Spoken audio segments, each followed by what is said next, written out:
Hello, good evening, Jazzy crew, and welcome to episode 88 of the Jazzy Conversations with Jazz podcast. As you already know, I am your host, Jazz Bennett, mother, educational leader, and of course, your host. If you are tuned in, you know that it is a fantastic Monday. It is Monday, July 17th, and you already know my next question, right? You already know that my next question is going to be me asking you, did you set your goals for Monday? Because you know that Monday is Bay here at the Jazzy Conversations with Jazz podcast. We love a good Monday. Do you know why we love a good Monday? Tap in, put some comments there. Let me see your comments. Let me see your answers in the comments. Let me know where you're checking in from, where you're checking in at. How was your Monday? Tell me all those good things in the comment section. So listen, if you stated that Mondays are incredibly important on the Jazzy Conversations with Jazz podcast because it resets your entire trajectory for success, you are absolutely correct. Monday is that day where you get to recalibrate and you get to think about those goals and be very intentional with how your week is going to go. So I thank you, those of you who have tuned in. Make sure that you phone a friend. Make sure you let them know that right now they need to be tuned in to the Jazzy Conversations with Jazz podcast because I have a fantastic episode. This is episode 88 of the Jazzy Conversations with Jazz podcast. And let me just start off by saying that I have a fantastic guest, which I am going to bring on momentarily. So here's a rules of engagement for tonight. I want you to engage into the conversation. I want you to ask questions.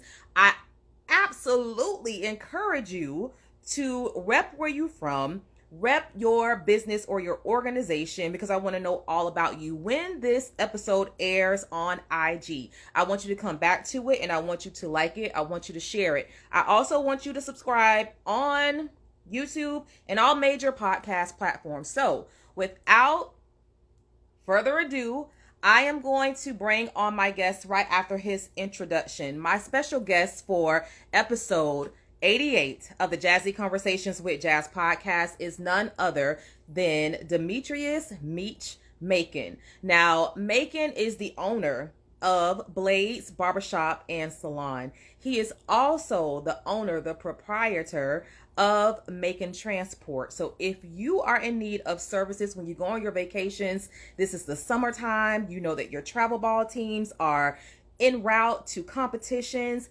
hook them up with your business. And I hope you tap into his services today because he's going to tell you all about the great things that he has with both of his business ventures. Now, he's also an adjunct professor at Polk State College, and I absolutely love that. He teaches wellness at the college. Macon was born and raised in the Chicagoland area, but he later transitioned here to Polk County, Lakeland to be exact. Now he's a graduate of George Jenkins High School, and he is also a USF alumni.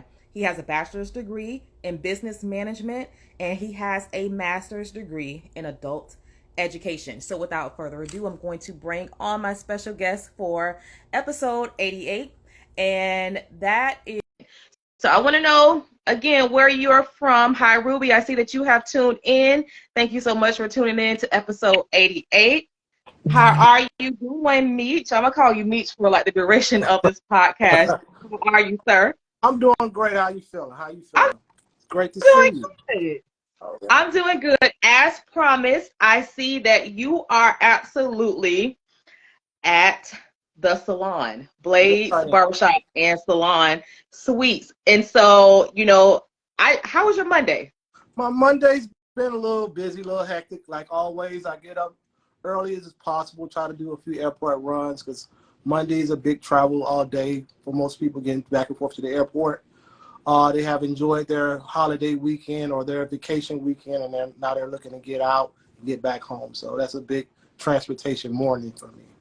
I feel you on that. I want to publicly, first and foremost, thank you so much for connecting with me. Our first connection was I saw that you were advertising across Facebook. Your advertising methods are bananas. Like you're everywhere and you're nonstop, which that's like a number one rule when it comes to business is being personal and then also having those interpersonal skills as well. But nowadays you have to be able to be very savvy when it comes to social media. So I appreciate you reaching out to me because I actually had an episode air there when Sarah Fortney was running for the school board seat. And, we had a fantastic time.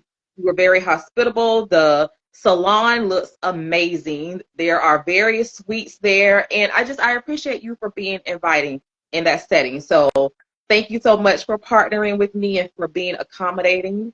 And then not only that, Meech, you have shown Jazzy Conversations with Jazz some love because at my 1-year podcast anniversary, you purchased a VIP area and, you've just shown love. So I'm definitely going to give that love back to you. And I'm so very proud of all the things that you have going on. Yeah. So you got to support people that's doing great things within the community. We got to support each other. If we don't support each other, who's going to support us? So by all means, you're doing great things. So I have to come out and support and try to be behind, support your endeavors as much as I possibly can. I got you. Thank you. And it's muchly, greatly appreciated. So listen, I know you asked, and a lot of people ask, before they come on the show. And I understand because when I was the podcast that I've been asked to come on, like I ask if they're going to ask me questions, but then it's just like, let me see if they work it the way that I work it. And most people go ahead and they give you questions ahead of time. But that's not how the Jazzy Conversations with Jazz podcast works because I truly believe in having like an organic conversation. I guarantee you that it's going to be a vibe. So it's not something that you have to prep for like it's a press conference and let me just make sure that I get the right answers right. Because what I want to do is show the authentic side of you. From your bio, you're incredibly smart. We already know that. Right. So it's going to flow really good. And we're going to start off with a segment that I like to call 21 Questions with Jazz. And so there are random questions, and they're questions that you can just kind of spit to me. So the first one, you're going to know the answer to. I just want to know, I want you to describe the man that you are. Who's Meech? And how did you get the nickname Meech? Who's Meech? For the most part, how I feel as a man, I'm in a growth state where I'm constantly growing, evolving, learning, trying to be a sponge as much as possible, trying to be open and receptive to new things, trying to grow myself as much as possible. The nickname is Meech, comes from Meechy in Chicago most of the time, or the Midwest, period. If your name is Demetrius, most likely your nickname is Meechy. And that's why it's been short to Meech, me, all those different variations. My grandma, she used to call me Mimi. So yeah, it's just a family nickname for the most part. Okay, and so describe for me growing up in Chicago, like some of my roommates, like I had 2 roommates who were from the Chicago area. And I know that you said you're from the Chicagoland area. They grew up on like the west side of Chi-Town, so it's the west side. And so describe for me how does Chicagoland compare? It's very active compared to where we're at now. I actually grew up in Harvey, Illinois. That's a small suburb right outside of the city. The city starts like roughly at 127th Street. I stayed off 145th in Halsted, so we was close enough to the city where we can go in and out as much as possible. The city life is very fast. You have to be kind of very aware with your surroundings. But the great thing about Chicago, it is always family-based. Chicago summers are great. If you ever get an opportunity to go through the summer, during the summer months, please pursue that. It's always festivals, things of that nature going on. The Taste of Chicago is not what it used to be, but there are great events in the city of Chicago during the summer months. So if you can, please take the time and go down there, go see the Bean, go to Willis Tower. But Chicago is also an excellent city to visit. Excellent. Awesome. So I I heard you say the Taste of Chicago, and that's one of the first things that people always tell me, that if I'm going to go to Chicago, that I definitely need to, 1, visit in the summertime, like you just stated, yes. And then 2, go for the taste of Chicago. And so when you think about Chicago, what is that food landscape like? What's the first food item you think about when you think about Chicago? Um, Harold's Chicken, popcorn. I can go on and on. Chicago style popcorn. Garrett's. I was going Um, to say because Italian beef Garrett. See, I keep seeing a sandwiches. lot Yeah, of people talk about Garrett. yes. Pizza. I know Chicago. I mean, I know New York feel like they're the king of the pizza, but we got, we beg to differ. We beg to differ. I see somebody just put it. I was like, it's a deep dish. It's a deep Yeah, dish. the deep dish style pizza. Yeah, definitely from the land of Chicago. Yes. I never wanted to even try a deep dish slice of pizza until I had college roommates from Chicago, and I'm like, deep dish, like what? Like we doing Pizza Hut around here. We Yeah. doing, I don't too much care for the thin crust, but then like when they introduced me to that deep, man, listen, Yeah. I want to go to I've Chicago. heard a few haters call it lasagna. That pizza lasagna, y'all think is pizza, but it's a acquired taste. It's an acquired Okay. taste. I got Yes. you. I got you. So listen, you are an entrepreneur, and I want you to think back to, first of all, typically people who are successful entrepreneurs have just had it.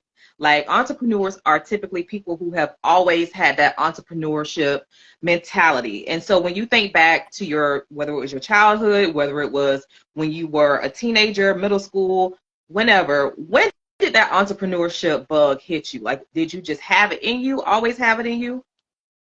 Yeah. I would definitely say that. I would definitely say that I always had that bug in me. Um, the guy from my neighborhood that inspired me to start being an entrepreneur as a kid was a young man named Freddie J. Okay, Freddie J. He was maybe 2 years older than me. He had the paper route, so I saw him making money. So he the guy. And in our house we had a big pane glass window, and I used to watch him move around and things of that nature. In the morning I see Freddie J. He doing his paper route. Then I see him later on this afternoon pushing his lawnmower. I said, okay, kid's supposed to be making money too. And I see him later on that evening, he collecting cans. Kids don't do those type of things anymore. So just watching him, he inspired me. And once he got old enough, we had a neighborhood corner store, which was called the Wooden Keg. And once he got old enough to work there, I took his paper route, and I signed up and I started doing the paper route. I think I was like in maybe the 5th or 6th grade when I started the paper route. And I always, my grandma would hire me to cut her grass. My auntie on the other side of Halstead, I would cut her grass, collect cans. They'll let me know they've been saving cans for me. So I was always looking to cash in some type of way. So that has always been part of my, innate part of my personality. So. All right. And Yeah. so you from Chicago, you moved to Florida. So what was that transition like in 1994, moving to Florida from Chicago? Yes, it was a culture shock, to be honest. We moved, my father came here first. He was a computer consultant, and this was right before the Y2K bug. So they was hiring consultants to come into Florida. He was at Watkins Trucking Line. I think that used to be off of Griffin Road. I think it's FedEx now or something else. But he was here to work on the Y2K bug. He got a consultant job. He came maybe 3 to 4 months before us. We finally came and we joined him here. And when we first came, we moved off of 540A off Strickland, and this I know duplex exactly where you called are. Spoonbill Court. That's where we was staying. Me and JD was talking about this the other day when he was over here with his amazing Henny tea, giving us complimentary drinks out, because he used to stay there as well. When I bought that, I used to stay there too. I know exactly what Spoonbill Court is. My mom signed us up for George Jenkins. It was the brand new school. It was only 1 year old. Compared to coming from Chicago, the Chicagoland area, and Harvey, some of our buildings were a little dated and things of that nature. And so when she saw this brand new school with new computer rooms and things of that nature, it's like, y'all going here. Because we stopped at Lakeland High School first, but that's before Lakeland did their renovations. So, but when she went to George Jenkins and saw that brand new school, like, that's it. That's it. So she started looking for apartments, and that's where she found Spoonville Court over there off of Strickland, and we moved in there. Because we went to Barstow High School too, and she said, "Oh, these schools here, they just like the high schools where we come from." But when she saw George Jenkins, so first of all, Bartow is the ish. I ain't gonna let you do that. I ain't gonna let you do that. Now, probably back in the day, I'll give it to you. We weren't new in '94. Yeah. Actually, '94 was when I started high school. So shout out to Bartow High School. Is all I'm saying. Yes. But go ahead. Yes. So it was new. Talk about so how did they size you up? Like were you a freshman? What year were you in high school when you I was in my senior year. So it was a very Oh wow, I know that had to be difficult. Rough transition. Wow. Very rough transition. Okay. Yeah. And I was actually talking to my mom about it a couple of months ago, because if I would have stayed in Chicago, I had taken everything that I needed to take. The only thing I would have had was physical education and English 4. Then I probably would have been in some type of program where I would have left in the afternoon, went to some type of job or something like that for the most part. But since coming here, I think you guys get a full credit for every class. So I was behind in credits, even though I had all of my chemistry, I had all the required courses, I had my Spanish, I had everything, but I didn't have enough credits. So they had me taking ROTC, and something that we never had in Illinois. Well, where I was from, the Cook County, I don't think any of the high schools had an ROTC program. And then I was also talking to JD about this the other day. We didn't have ag, so to come and see pigs at the school, I'm like, what they got going? They got pigs out here, and I had never seen that before. They may have that in some schools in the rural areas of the Midwest, but in the city, it's no ag department. So when I seen it, I'm like, well, I was lost. So that was a big that caught my eye big time when I first got on campus. Yeah. So but as far as me transitioning, it wasn't that bad because I played football. So during the summer I was able to make some connections before school started, like a month before in July. So I did have people to talk to, things of that nature. So that did help the transition become a little smoother. Once school started, I did know people. I was playing football, so things were going a lot better then once school started. Okay.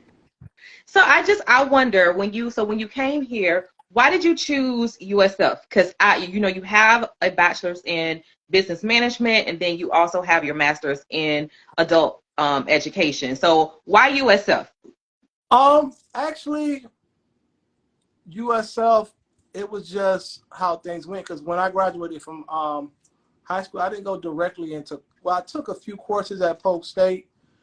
That didn't pan out. Then I started working because I actually, when I really got serious about school, it was in 2007. Mm-hmm. And I went back and I signed up for Hillsborough Community College. And that's why I started to go right there on the Plant City campus. So then that's where I got my AA degree from that actual campus. Then I later, and once, that's right around the time Polk State had USF Lakeland, but I believe at that time it was called USF Polytechnic.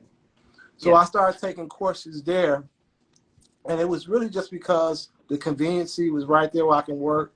That's when I started to substitute for Polk County School Board. And I was substitute during the daytime, and I would go to school at night. So it would just made things flow pretty well once just having that campus. It was like a satellite campus. It wasn't the full college experience, but they was giving quality classes, quality classroom size, because the classrooms weren't too big.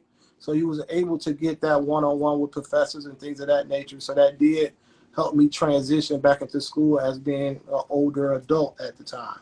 At that point, you're juggling a lot, trying to, transition and go back to school, get in the swing of things.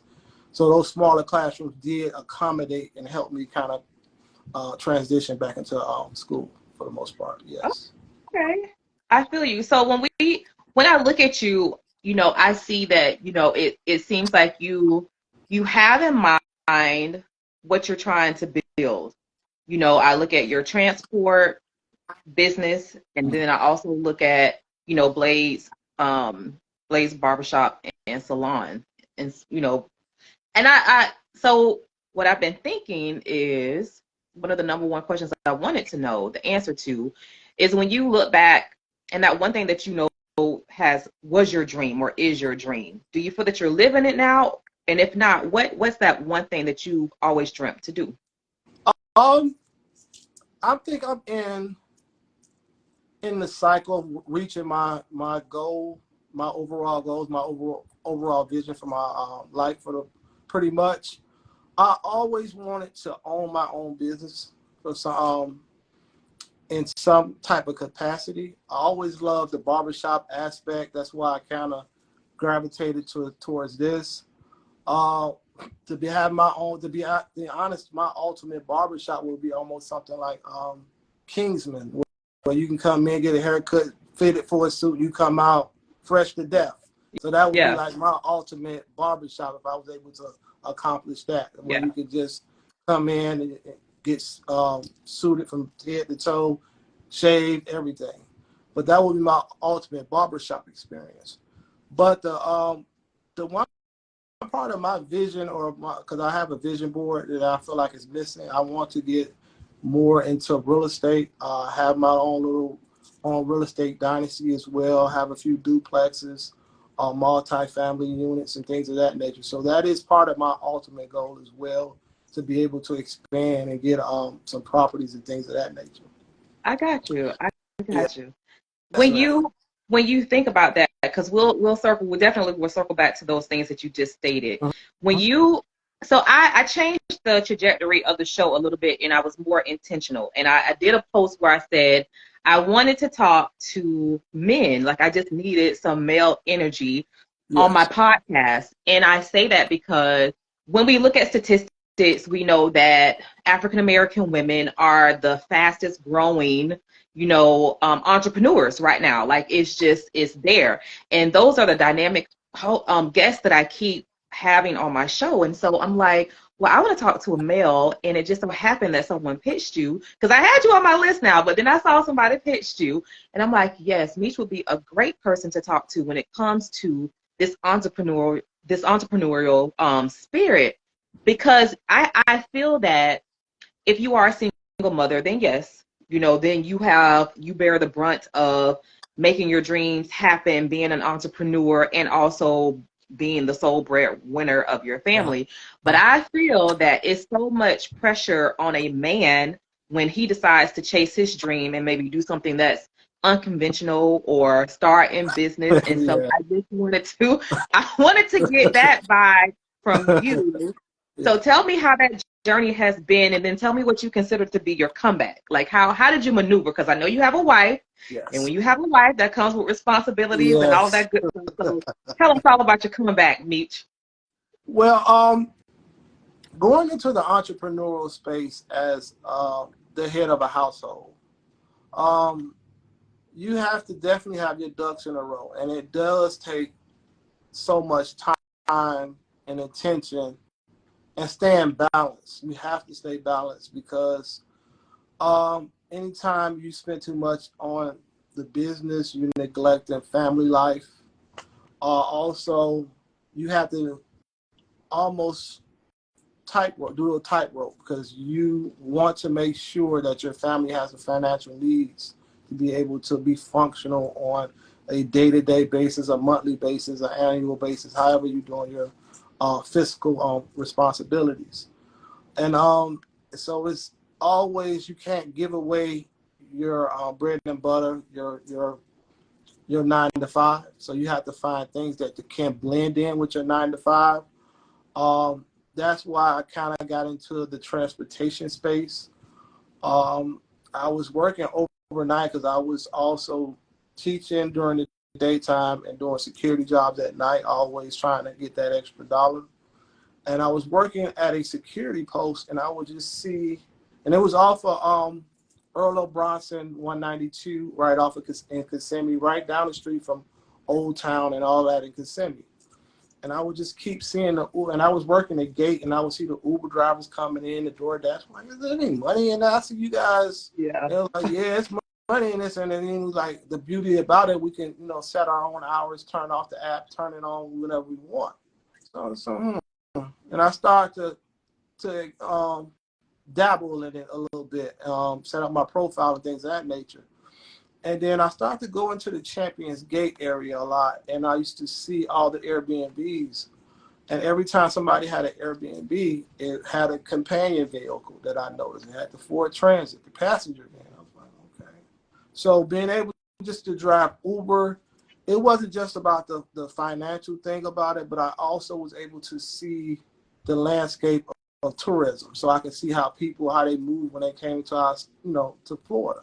For the most part, they, most of the time they got the transit van. They want to rent a slingshot. So you kind of see and how different cultures come here as well. So, like, for instance, I've been noticing during the months like this, the latter part of the summer vacation, I'm hearing cheers and all this good stuff. So I'm hearing that the diversity that comes to our market. And also, I paid attention this Easter. I said we have our things. Our Easter break is like closer to March, and then theirs is still in April around the Easter Sunday. So also around that time, I started to hear the cheers and things of that nature. So I thought, okay, this is when the foreigners come to enjoy Disney and things of that nature. So I started to pay attention and learn the marketing. And just by driving Uber and things of that nature, then I started passing out my cars. I had commercial insurance, right? And then I started to pick up a few people that travel for business. So, and then they don't care about tipping because it's not really coming out of their pocket. They're getting reimbursed. So those are starting to be some of my best clients. So I just started growing from that perspective, handing out my cars every time I drop somebody off. They try to keep my vehicle clean. Try to just be hospitable and things of that nature, and just start to see things flourish and grow. And I started to get the Ford Transit vans, and then I learned about Turo, so I put those vans on that platform and started earning that way as well. So I know I can only drive one vehicle. In order to maximize it, I need multiple vehicles moving at once. So that allows me to clean up a vehicle, drop it off, put the lockbox on it, take it to the prospective airport, or then start learning other locations where I can make it a little bit economical, affordable for a family that's coming into the town. I know, different things like the Sunrail station. I can probably drop the vehicle there for you. Then it's not as expensive as you getting the vehicle in the airport where you got to worry about parking and all that stuff. And then it also increases my bottom line at the same time. So I just start to maneuver and learn the market much as I possibly can. But just being a head of a household and going into an entrepreneurial space, you got to be very conscious that you have responsibilities that you can't neglect for your vision. They got to coincide and they have to stay balanced. You can't just pursue your vision and forget that you have a household to maintain as well. So you have to stay. How did that conversation go? Like, was it something that you? Oh, it's an ongoing conversation. It does not just one conversation. And then Is he looking at you like, what do you want to do now? Yeah, like, what you want to do now? Like, what you doing? Then you got to be somewhat of a DJ to know what record to play, what not to play, what to tell, not to what. Because if you tell too much, you're like, you get those looks like we may need to pull out of that. But most of the entrepreneurship journey is staying grounded, staying in the pocket when the pocket ain't looking too well. So that's part of the journey as well. So it's a marathon, it's a journey, but you gotta pretty much take your lumps because you can't go into entrepreneurship and think that every time you step in, everything you engage in is going to be a win. Yeah, it's not going to be all wins. But you just got to turn whatever. If you want to look at it as a loss. You got to look at it as a learning experience. How do you change things? How do you modify? How do you grow your business? And that's the basic. You can't look at it as a loss because it's a learning experience at the end of the day. So Yeah. you definitely have to always stay balanced and be aware that you have other things pressing as well, and try to stay balanced as much as possible. I agree. I agree. So when you think back on your experiences, like you have that bachelor's degree in business management, how helpful do you see that in being an entrepreneur?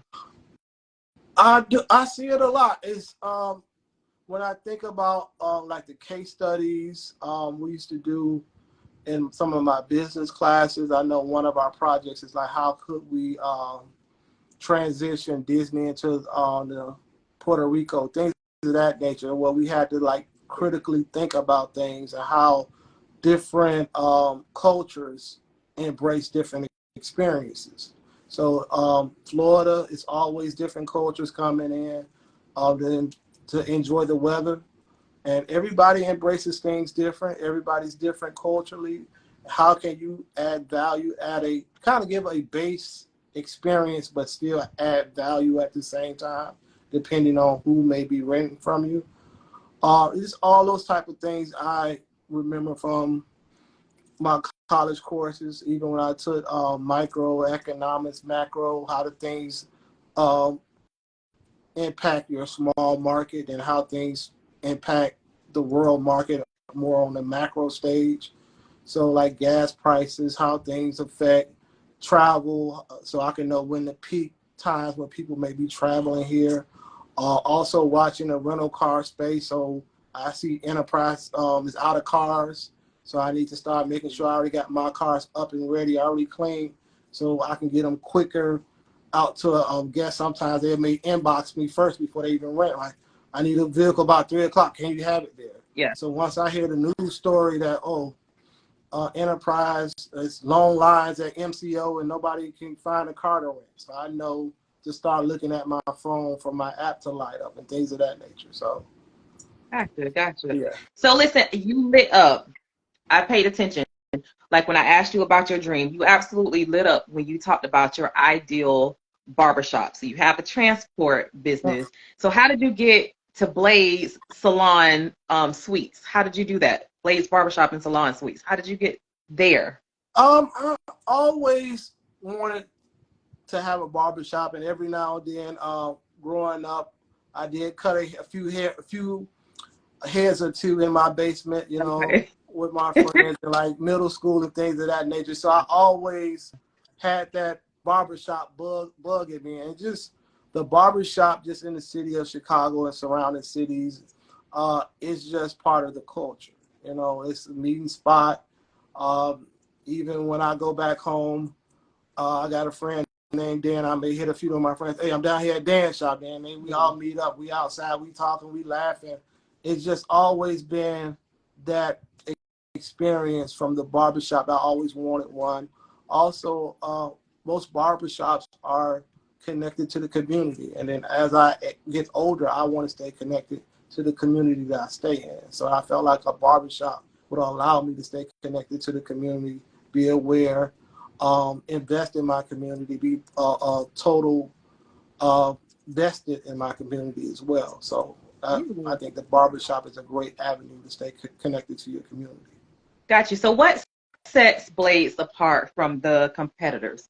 Like when you look at your barbershop, because I'm seeing fly sneakers back there. I know you probably are a shoe head. I'm Yes. seeing that, now we have wine tastings going on. You have one of my favorite things that I love, you brought in live DJs, and it's different neat suites there. When I say neat, I mean it figuratively and, literally as well. But tell us, what sets Blaze apart? From my perspective, what set Blaze apart from other shops, other salons, that each one of our beauty professionals do have their own space where they have four walls, they have a door, and they can kind of cultivate their experience for their clients based off that. So If you're doing hot towel treatments for your clients and you're a barber, you want to put that hot rag on there to reduce the razor bumps, things of that nature. You still have your room, you have your space to make your own unique experience for your client. And then with this lobby setup, I like to use it to do certain events, things that so we can stay connected to the community and those around us. Like for instance, like you mentioned, the wine tasting, DJ Headbus and his Nala product came in. They did a great job giving everybody a sample and giving them some information to contact if they want future products and things of that nature. So I just wanted to also be a information space as well. So for I do want to bring somebody in to do classes. Actually, I have Miss Trinice coming in of Trinice Dynasty coming in August, I think 15th, 19th of that week. She's gonna do a retwist lock class for those who that may want to learn some of those techniques. So I always wanted this to be a space where our beauty professionals can grow with their community, can invite the community in and do great things, teach them about starting their own LLC, starting their own business, how you get an EIN number, how you build business credit. We can do all these things in this space because the barbers, they got their rooms. They can be in their rooms doing their thing, and we can be out here learning. Yeah. So that's the beauty of the barbers of Blaze, that each person has their own individual room. And if they want to come out the room and be a part of it, they're more than welcome as well. So that's the diversity that this shop has, where we can do a variety of things because each person has their own room. So what has been, first of all, when did you start Blaze? And then tell me what has been the most challenging part of it. I started, we're almost on our first year anniversary. And yep. Next, I want to say next 2 weeks or something like that. We're right around that. The most difficult thing is watching the overall beauty profession transition back from COVID-19, because most things went very home-based, mobile barbering, things of that nature. All that came into the dynamic of the profession. So right now, the profession of barbering is starting to get back into a more of a professional setting. It's been somewhat of a slow transition, but it is moving back in that direction. So we're gonna just have to stay grounded, be patient, and just like anything else, just like the stock market, it's gonna come back. Yeah. So. Yeah. I truly believe it. I truly believe it. And so when you think about your journey, talk to the person who wants to do exactly what you're doing, like somebody who wants to start their business and they just don't know where to start because you don't have one, you have several. And so to that person who doesn't have business credit right now, that person who maybe doesn't even have a degree, a background in business, what advice can you give them? The advice that I will give them is just get started. You can't keep procrastinating, and to be on this entrepreneurship walk, you have to have faith, because it's calculated faith. We don't all know what we're doing. We're out here, we're taking steps. God is leading the way. He's pointing us in the right direction here and there, but it's a risk. It's a risk. And you got to be prepared to take your lumps, and you got to be prepared to be uncomfortable. It's going to be uncomfortable moments, but that's what growth come in, the uncomfortable moments, the uncomfortable stages. You just got to stay committed, and you got to just be a go-getter. And nothing's going to come to you. You're going to have to get out there and get it. You have to get up in the morning, and the body's going to be aching. You're going to be tired. No matter how you feel, you got to get up and get after it. Because if you want it, it's out there.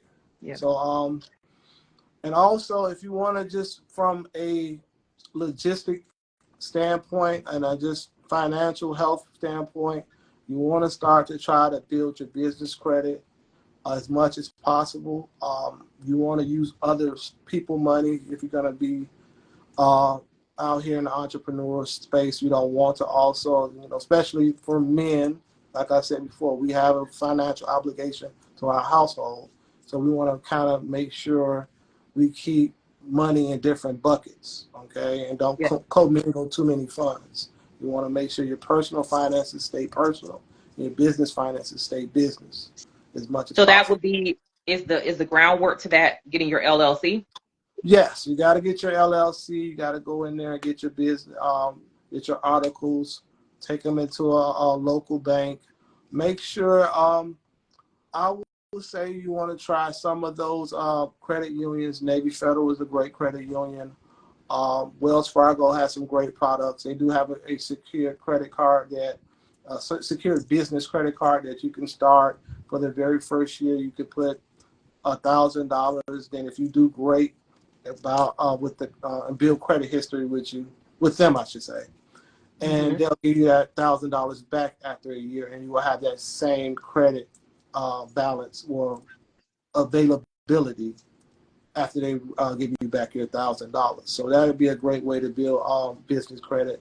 Also, you can get on nav.com and create a business profile that'll let you know where you're at in regards to building your business credit.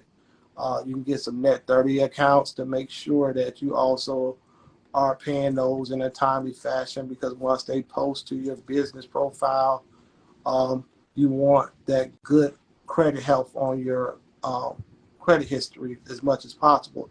You can't make a mistake and stumble, and make sure once you start putting your information out there that everything is correct. You're using the same address every time you apply for something, because they're going and if they see two different addresses, they're not going to deal with you because you look fraudulent just at the end of the day. Yeah. So you want to make sure when you're filing with different addresses, you need to make sure you're using one address. Also, you need to get a Dun & Bradstreet number, okay? And be careful. They're going to try to charge you for it, but you can get one for free. You just have to be patient and wait for it to come to you.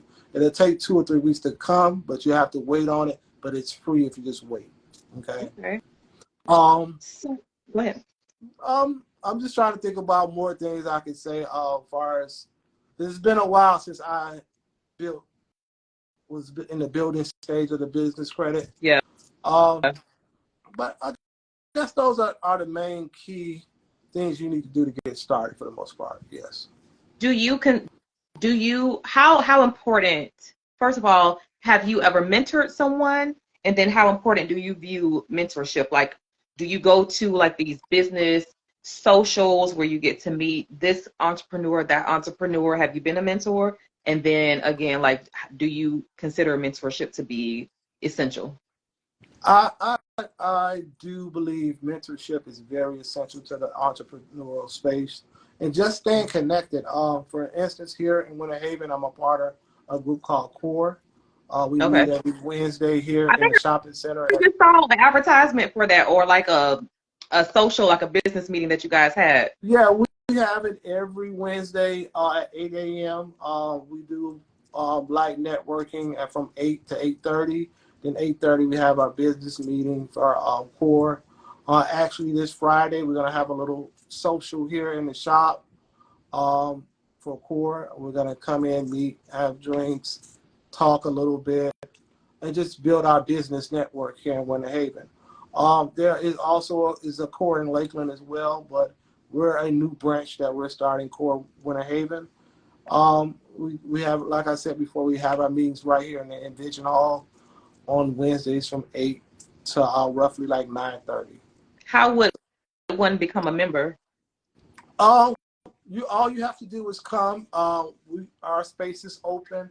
We're not restricted. As long as you're a small business owner here in the Winter Haven area, you come in as a visitor. You get to come in, see what we do. How do we kind of build ourselves? We work on our presentation skills. How do we sell our products? And we have a diverse group of business owners. Everybody have their own niche market, and we kind of like share information, refer each other businesses to the public. Somebody come to us, somebody come to me asking about a roof. I'll refer them to the roofing company that is a part of our group and things of that nature. So, Listen, I'm sorry, I just cannot get away from this. I'm doing something, and I have to get my freaking roof inspected. And so for you to even you just out of the blue, just use that as an example. I'm like, good Lord, okay, here's another sign. All right, I'm gonna get I'm gonna have to. I'll give you the information for Scott with music roofing. Okay, and I'm gonna please get you that. do, because I need somebody to come and inspect my roof. That's what I need. we have inspectors. We have the whole gamut, and we're looking to grow that as much as possible. So if you're a business owner in Winter Haven, please stop by. We're right near Envision Hall, 8 a.m. on Wednesdays. We get done right around 9:15, 9:30 at the most for the most part. Yes. In business, Meech, like, and I'm gonna just tell you, I know I may sound, it's not shady at all, and I hope it's not cheesy that I say this, but like when you were telling when you were tracking your trajectory into like going even into the transport business, and I'm like, my little silly self, I'm sitting here like singing, I think I'm Big Meech, Larry Hoover. And I'm like, okay, Meech, and then and I'm going to Stars, and I'm like, oh, Meech. I'm like, and they had a little transport company. I'm like, I'm telling you, gonna get you some mint. Let me go shopping for you. I'm gonna show you how to get some mints in your car. They can tip you better, get some high clientele. Exactly. Yes. Exactly. Exactly. So I was saying that because I'm just like a little goof troop or whatever, but I try to make connections with things. But like, what's your personality when it comes to business? Because I know I asked that mentor question. Because you get a lot of people where sometimes they get turned off from people because they don't feel that they're going to share the wealth, or they just want everything for themselves. Let me get big first, and then I'll kind of pull you back up if I want to. But how would you describe yourself? Do you offer mentorship? And then, like, what's your personality as a businessman? I would love to mentor anybody that wanted to know the information. As a business owner, I try to be business as possible, stay business focused, I should say, because business has to be business and personal needs to be personal. But you don't have to be a robot at the same time. You can still share portions of yourself and share information. And that's the one thing I do love about watching women in entrepreneurship, the way you guys support each other. And as men, I wish we can kind of gravitate to that energy that you guys have. And I got to give you guys your kudos when it comes to that. Every time I look, you guys are connecting here in Polk County, different women groups and things of that nature. So I do love the way the women entrepreneurs do support each other. And as men, we need to start borrowing from you guys' playbook a little bit, because y'all do a great job of doing that. So yeah, I think you have I think you have a great hub starting for that. Like, I think your place can be a definite epicenter of that, because just with the things that I've seen that you've even done thus far, like go on and set it up. Yes, I'm trying to have as many events as we possibly can. I'm starting to connect with some of these groups that are doing the back to school things, and we're trying to connect as much as possible. Yes. Good. Well, I wish you so much success in that. I hope you come on board, and you have an open invite when it comes to, I think I'm gonna do a 2-year anniversary show. Okay. So I want you guys in the building. Yes, ma'am. I need you guys in the building. Hey, I may need some of your barbers to come and do a little demo. Okay. You come on stage. I'm kind of messing up. I might have you to pick up some clippers. Be like, okay, did you say you cut hair? Let me see what you was doing back in the day. Okay. I got you. Okay, I really do appreciate that, and I definitely will continue. I will definitely make it my business to come to an event that you are hosting, because I see them, and then I'll be like, dang, I missed it. Like I wanted to really go to that because it sounded fun. It sounded, it was unique. I love the unique ideas, and I really truly I want to see it grow Yes, ma'am. into what you truly envision, because I can't tell you, it's only like a few barbers that I'll send it to, but I'll go on Instagram and I'll see, I'm like, oh my God, like, why don't y'all offer this service at your barbershop? Like, it's like like, you see how the beard and like they're massaging him in the chair, and I'm like, there's not a salon. Like, I hate that for y'all men, that y'all don't get pampered and stuff like that. Like, let's need it sometimes. We definitely need right. it sometimes. But I know it's like a lot of barbers that they're like, it's time consuming. You have to have people who are committed to doing it. But I'm like, it's some women out there who have a barbershop experience. And it's sort of like what you were describing. But I mean, it's like they pamper their clients. And I'm like, hell, I'm not even a man, but I'm going to go get my hair cut so they can massage. And they just make it look so inviting. So I cannot wait until I see that you were able to really map out Blade's Barbershop and Salon Suites the way that you want to. And so I want you to like big up and promote all of your businesses that you have going on. Let everybody know how they can stay connected with you and support your businesses. Yes, you can stay connected with me by calling me at area code 863-269. I'm sorry. No, you're good. 863-269. 6863. To get in contact with me for the barbershop. Then if you also need to get in contact with me for transportation needs, you can hit me at 863-269-6863. One thing that we're doing with the back to school journey, we're putting together these little boxes of supplies. We want to do 30 for 2 events. It's an event on the 28th at the rec here in Winter Haven. I think it's the Meaningful Purpose Group. Okay. We're going to connect with them on the 30th, on the 28th. And then on August the 5th, we're going to be in Arbondale. So we want to do 30 more of these in Arbondale as well. So if you want to contribute, I just gave you the number. You can Zelle to donate to the cause. We want to do 30 of these for each one of those groups. Okay. Because I see a lot of book bags going around. Yeah. Like everybody can't do book bags. So let me fill them up and give them a little something in their book bag. So that's what we're trying to do here at Blaze.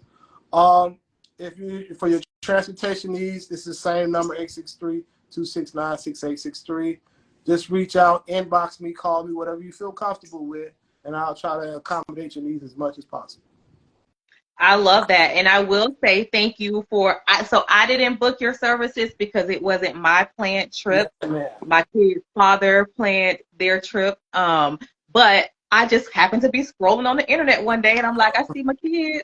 And I'm like, they're with me. So I'm like, well, okay. So they're in good hands. So thank you for getting my children safe to where they needed to be. No problem. Anytime. I got you.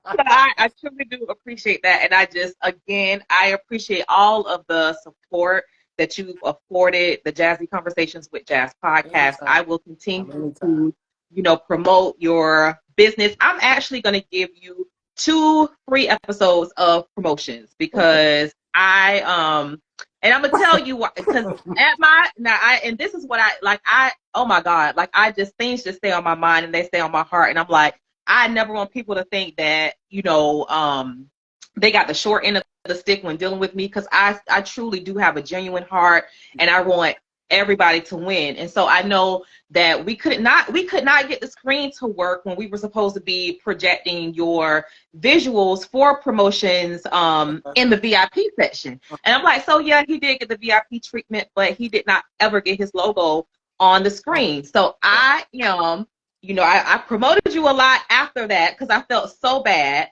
but I am still going to give you some free promotions on Jazzy Conversations with Jazz podcast. So for episodes 89 and 90, I got you. So give you some free promo. So I got you. So all right. I appreciate it. That's being heavy on my heart. All right. Thank you. You're most welcome. And so and then what's the ironic part today?